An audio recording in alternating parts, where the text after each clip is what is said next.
In today's video, we're going to be taking a look at the Galaxy S23 up against the new iPhone 15. But just because the iPhone 15 is newer doesn't necessarily mean it's better than the S23? Well, yes and no. Let's talk about it. First, let's go ahead and go over the design, and by the way, Samsung is running promotions because when are they not?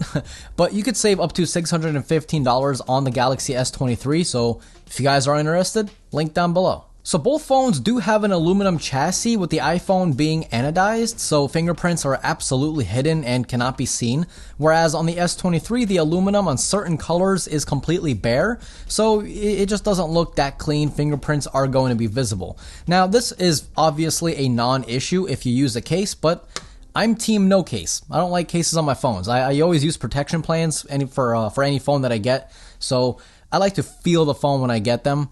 I don't use a case anymore, so for me, obviously, the cleaner look is definitely going to be the iPhone because, well, there's literally no fingerprints anywhere on the phone except, obviously, the screen. Now, speaking of the screen, the iPhone 15 does use Apple's very own ceramic shield as their glass, and the S23 uses Gorilla Glass Victus 2. Now, look, I can't say which is definitely better. You know, they all scratch at the same level. We've all seen Zach from Jerry Rig Everything, right? We've all seen those scratch test videos. Scratches at a level 6 with deeper grooves at a level 7. They all scratch identically, but those tests are obviously not like real world tests because, for example, here's my iPhone 15 Pro Max, which also uses ceramic shield, and there is a huge gash on the screen. Like, I wouldn't even call that a scratch. That is a gash, okay? No idea how that happened. Meanwhile, my S23 that I've had for, what, 6-7 months now, it's perfect. There is not a single scratch on the screen. Call it luck, call it happenstance, whatever you want to call it, you know, just take it with a grain of salt. This is obviously anecdotal and your results are going to vary. Now, when it comes to the screen, both have their strengths and weaknesses because the iPhone 15 does go up to 2000 nits. It's a much brighter device, but the S23 is definitely not a slouch. It goes up to 1750 nits. Of course, the area that the S23 clearly wins is that the S23 has a 120Hz display. It goes up to 120Hz, whereas the iPhone is stuck at 60Hz. No more, no less. I've already said what I had to say on 60 Hz, so I'm not going to mention it, but for some it's fine, for others it's not fine. You obviously know which camp you're in. No point of me talking about it. Some people like 60, or not like it, but some people don't mind it, and some do mind it. It's that simple. Now, in terms of the weight, both phones are basically identical. The iPhone is 171 grams, the S23 is 168 grams. You're not going to notice a few gram differences, so they're basically the same. Very comfortable to hold because finally the iPhone finally has those like ever so slight curve on the actual chassis, making it so much more comfier than the iPhone 14. I mean, this is a really big upgrade, even though it doesn't even look like it. The S23, well, it's already nice and curved, so it's been comfortable. It's a win-win. But I must admit though, the S23 does look like clearly the more modern device. You know, it has thinner bezels, a nice little camera cutout, whereas with the iPhone you get this huge continent. I mean, the dynamic island, this thing. Now, when it comes to the camera performance, you could not, you can't go wrong by either of the two phones. They're both amazing, but Apple's HDR, the new HDR5 that was introduced with the iPhone 15 series, has honestly, no joke, it kind of blew me away. I don't have a comparison for this particular photo, but here you can see an ultra wide angle shot on the iPhone 15 inside of a movie theater. And the iPhone even managed to capture the sky from this teeny tiny little window here. This is shocking to me because with any other older iPhone, especially using the ultra wide camera, HDR would suck. It would be so bad. So when I saw that, I'm like, oh my god, it actually captured the blue sky from that tiny little window.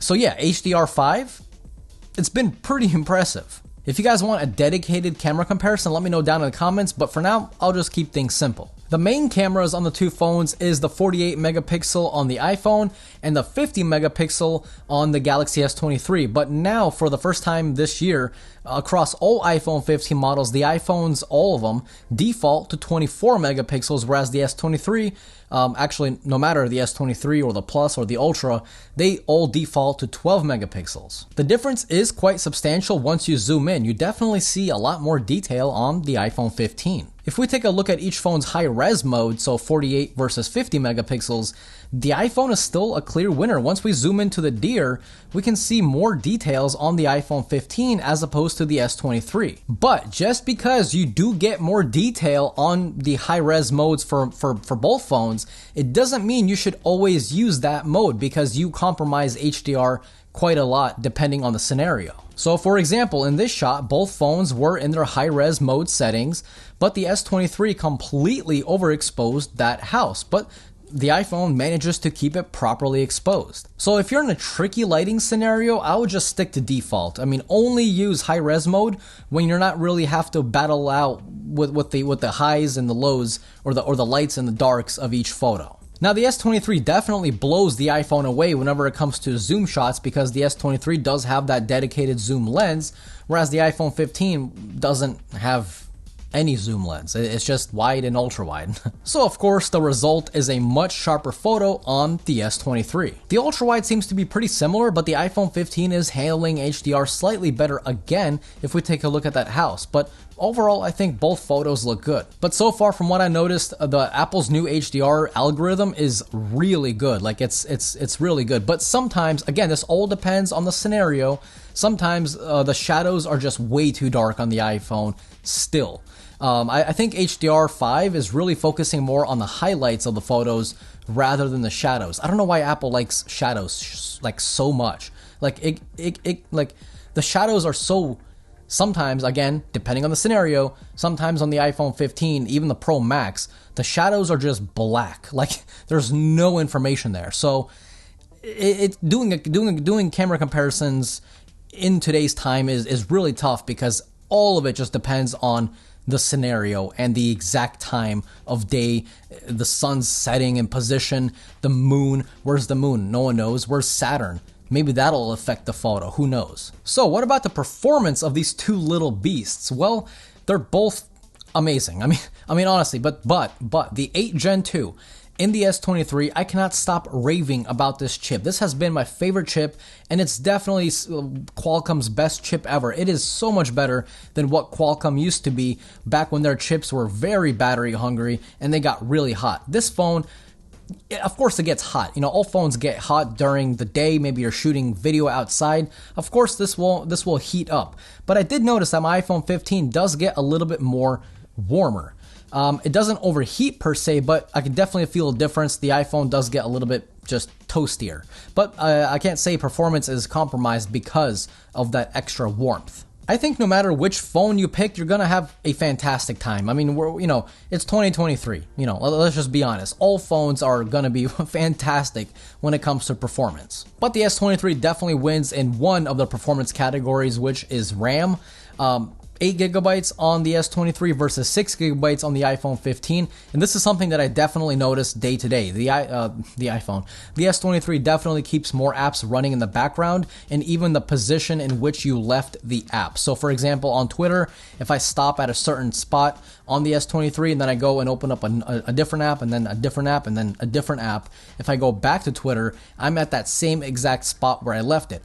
Perfect. With the iPhone, if I'm pulling up that same example, if I'm on Twitter, I stop at a certain spot. If I open up a few apps and then go back to Twitter, it just refreshes the app, and then I lose my spot, right?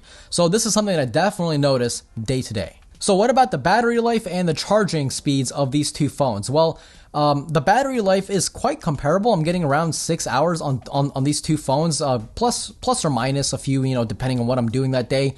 But right now, by the way, if you guys have iOS 17, I highly suggest turning off background app refresh for Instagram. I don't know why Instagram is not really working well with iOS 17 right now, which is causing a ton of heat and battery drain on any iPhone running iOS 17, not just the iPhone 15s.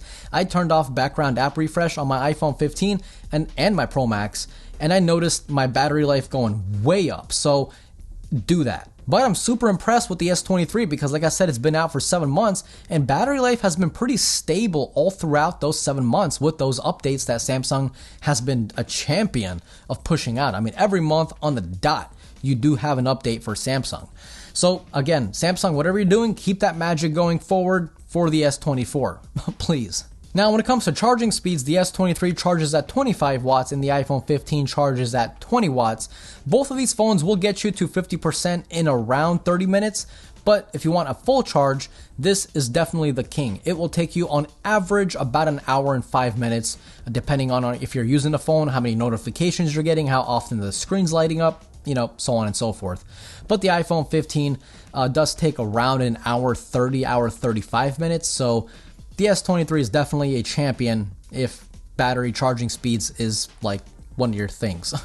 Maybe it's one of your fetishes, I don't know. So look, in my opinion, I think both phones have their strengths and weaknesses. I can't really say for certain, like the Samsung is better 100% or the iPhone is better 100%. No, we live in a time where all phones are just good.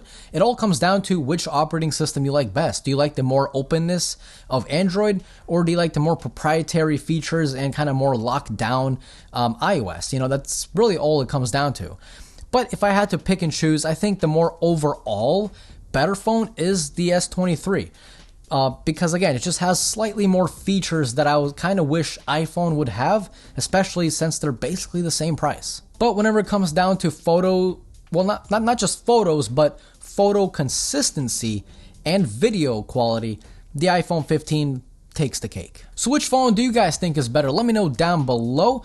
And if you guys enjoyed today's video, if you found it helpful, entertaining, funny, sad, I mean, hopefully didn't find it sad, but whatever you found it, leave a like or a dislike. Let me know, right? And if you guys are new here and you like these types of reviews, definitely subscribe. And as always, this was Mark from Mark's Tech. Adios.